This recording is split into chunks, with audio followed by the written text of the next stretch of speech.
This is the 2018 Apple Mac Mini. This is the renewed version here. I pick up renewed products all the time whenever I have the ability to. I always look to see if there's a renewed option because it's always a really great value.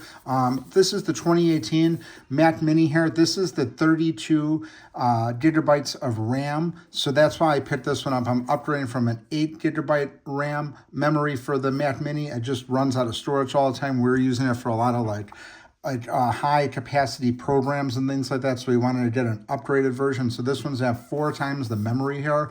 And then this one is double the storage. This is the 512 gigabyte storage. I'm upgrading from a 256 gigabyte. You can see it does have a little bit of wear and tear at the edges right here, but overall, no issues at all. This is just going to sit behind the monitor, so it's not going to be a problem.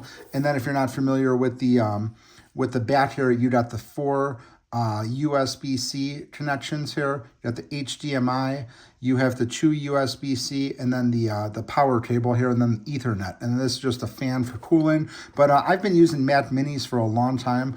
Very happy with them. They work really well. Again, this is the power button right here. And then this is the power cord that they give you. So just the standard power cord, you can see it's got the same input, and then just it's the normal length and everything like that. This is not the original Apple one. The Apple one has a smooth coating on here. This has like a normal extension cord finish, but this is going to work just as good. But again, 2018 Mac Mini. This is in the space gray color here, and it's the 32 memory and a 512 storage. Definitely want to check out the renewed copy if you can.